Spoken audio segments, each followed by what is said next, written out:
یہ ایک کنٹینیوٹی سے یہ سلسلہ چل رہا ہے. اور میں آپ کو بتاؤں، میں نے یہ دیکھا ہے کہ یہ جو اس قسم کے مرد ہوتے ہیں نا، جو ایک دفعہ ہاتھ اٹھاتے ہیں، اس کا مطلب ہے کہ اب یہ ان کی ایک ہیبٹ بنے گی، یہ پھر چلتا رہتا ہے یہ سلسلہ، یہ اس سے پھر باز نہیں آتے.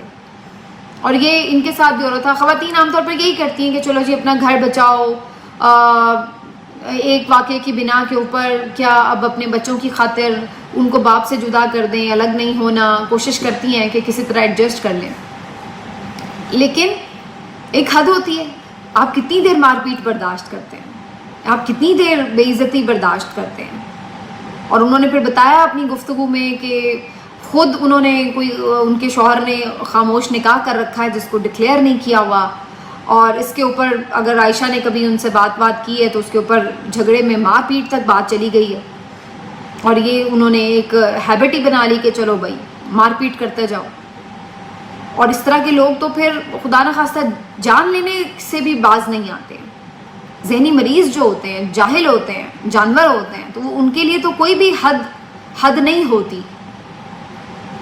تو وہ اب یہ کہہ رہی ہیں کہ جس طرح سے انہیں مارا پیٹا گیا، بالوں سے گھسیٹا گیا، بچوں کے سامنے یہ سب ہوا، اور گیٹ تک کسی طرح انہیں گھسیٹ کے لے کے گئے ہیں، یہ ناقابل برداشت تھا اور بہت تکلیف دہ عمل تھا.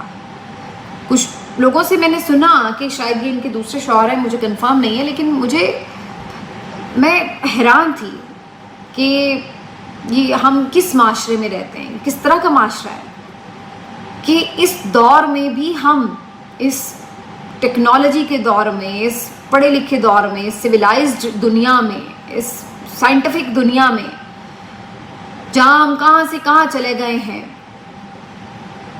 وہاں پر ہم آج بھی پاکستان میں ان بنیادی چیزوں کے اوپر مشکل میں پھنسے ہوئے ہیں کہ خواتین انسان ہیں، ان کو جینے کا حق ہے، ان سے مار پیٹ نہیں کرنی ہے، ان سے اچھا سلوک کرنا ہے. اور اگر آپ کو کسی سے کوئی تکلیف ہے تو آپ خاموشی سے اپنا راستہ جدا کر لیں بھائی.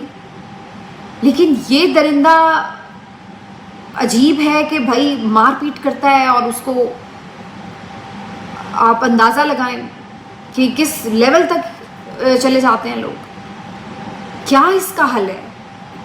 اور پھر اگر خواتین ایسے شوہروں سے خلا لیتی ہیں، الگ ہوتی ہیں، تو لوگ کہتے ہیں کہ جی یہ خاتون نہیں بسی، اس میں کوئی مسئلہ ہوگا. پھر بھی وہ بیچاری اپنے کردار کو چھپاتی پھر رہی ہوتی ہیں کہ کوئی ہم پہ نہ انگلی اٹھا دے.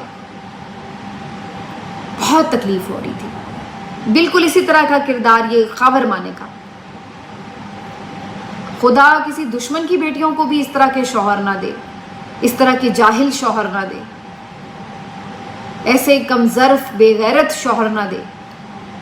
کل اتنی گھٹیا پریس کانفرنس جس نے آپ کی شریعت کے ساتھ کھلواڑ کیا، آپ کی روایات کے ساتھ کھلواڑ کیا، آپ کے جو پینل کوڈ ہے اس کے ساتھ کھلواڑ کیا، آپ کی ہر طرح سے روایات کی دھجیاں اڑائیں. اور آج یہ شخص اس پہ بس نہیں ہوا، یہ غلاظت میں لتھڑا شخص اس پہ اس نے اکتفا نہیں کیا. آج درخواست لے کے گیا ہے باقاعدہ کہ میڈیکل بورڈ تشکیل دیا جائے جو میری بیوی کے 2018 کے پیریڈز کے معاملات ہیں ان کی جانچ پڑتال کر کے رپورٹ تیار کرے کہ واقعی 39 دن کے اندر کیا مکمل ہو سکتے تھے پیریڈز یا نہیں ہو سکتے تھے 3 دفعہ. یہ شخص ہے یہ. اور پھر یہ بھی کہہ رہے ہیں کہ جی اسلامی نظریاتی کونسل بھی اس کے اوپر اپنی رائے دے. کوئی لمٹ نہیں ہے گراوٹ کی، کوئی لمٹ نہیں ہے. اس کیس میں ملنا کچھ بھی نہیں ہے سوائے غلاظت کے. اس کا مقصد بھی صرف یہی تھا کہ عمران خان کو توڑا جائے، ان کی بیوی پہ حملہ کیا جائے، کردار کشی کی جائے تاکہ وہ ٹوٹے، اور اتنی غلاظت بکھیری جائے کہ لوگ ان کے اوپر تھو تھو کریں، نفرت کریں. ہوا کیا؟ ہوا یہ کہ خود ان کے اوپر لوگوں نے تھو تھو کیا، لعنت بھیجی، نفرت کا اظہار کیا، ملامت کی. جو اس کے لیے چاہتے تھے وہ اپنی گود میں آ گرا. یہ ہوا ہے ان تمام کرداروں کے ساتھ. اور اس کے ساتھ ساتھ مزید یہ کہ ابھی بھی اس پہ بس نہیں کر رہے ہیں، ابھی بھی اس معاملے پہ بات ختم نہیں کر رہے ہیں. پوری کوشش ہے کہ اس کیس کے ختم ہونے سے پہلے مزید جتنی کردار کشی کی جا سکے، تکلیف پہنچائی جا سکے، وہ پہنچائی جائے. عائشہ جہاں زیب صاحبہ نے یہ بھی بتایا کہ ان کے شوہر ایک مرتبہ ان کو طلاق دے چکا ہے. اب یہاں پر وہ پھر بات آتی ہے کہ آپ کو یہ ضرور ہے کہ یہ کہا جاتا ہے کہ 3 طلاق ہوتی ہے تو پھر آپ کا جو ہے وہ ٹائم پیریڈ پورا ہوتا ہے، لیکن آپ اندازہ لگائیں کہ مطلب آپ جب تک اس کا دل کرے گا وہ طلاق بھی نہیں پوری دے گا، اور اس پورے عرصے میں وہ جتنا چاہے کسی بھی عورت کو مارے پیٹے، تشدد کرے، جان لے لے، بے عزت کرے، توہین کرے، جو بھی کرے، وہ اس کے رحم و کرم پر پڑی ہوئی ہے. یہ ہے ہمارا معاشرہ، آج تک کا بھی معاشرہ. یہ پروٹیکشن ہے عورت کی اس معاشرے میں کہ ایک ادھر ہم بشرا کو دیکھتے ہیں، بشرا بی بی کو، کہ وہ شوہر سے نکاح کر کے اپنی باپردہ باحیا اپنے لباس میں اس کے ساتھ ہیں، اس کو بخشا نہیں جا رہا کہ اس نے کیوں شادی کی ہے. برداشت نہیں ہے آج بھی ہمارے معاشرے میں اس چیز کے لیے کہ کوئی عورت دوسری شادی کر کے اپنا گھر کیسے بسا سکتی ہے. اچھا ہے، برا ہے، کچھ ہے، مارتا ہے، پیٹتا ہے، جان سے مار دے گا، کچھ بھی ہے، بس پہلے شوہر کے ساتھ رہے.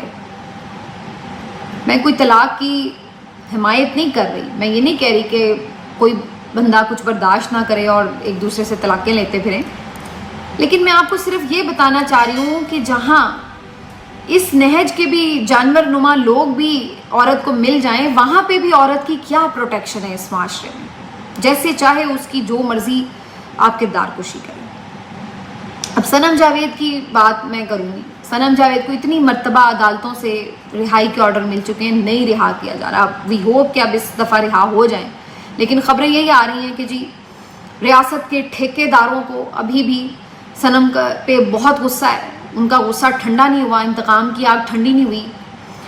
تو وہ تمام بھرپور جرری مرد جو ہیں وہ ابھی تک سمجھتے ہیں کہ وہ نازک سی پان دھان کی جو وہ لڑکی ہے اس کو مزید ابھی نچوڑا جائے، اس کو مزید ابھی جیلوں میں خوار کیا جائے، کیونکہ اس نے بڑی زبردست قسم کی گفتگو کر دی، گالم گلوچ کر دی، الٹی سیدھی باتیں کر دیں. تو اس پہ بہت غصہ ہے بھائی، بہت غصہ ہے. تو وہ جو نازک سی لڑکی ہے نا، اس کی ایسی کی تیسی، اس کو جو ہے اب ہم ایسا سبق سکھائیں گے. اس نے گالی کیسے دے دی، اس نے سخت بات کیسے کر دی. عدالتیں بھی کہیں گی ہم پھر بھی نہیں چھوڑیں گے، دیکھ لیں گے ہم. زیادہ سے زیادہ کیا ہے، توہین عدالت لگے گی. اور اب یہ پلان بن رہا ہے کہ ایک آدھا کوئی جو اہلکار ہے، کوئی ایک آدھا پولیس آفیسر ہے، اس کو قربانی کا بکرا بناؤ، توہین عدالت لگوا کے اگر معطل ہوتا ہے، کچھ ہوتا ہے، چھوڑنا نہیں ہے بھائی. آرڈر ہے اوپر سے. غصہ بہت ہے.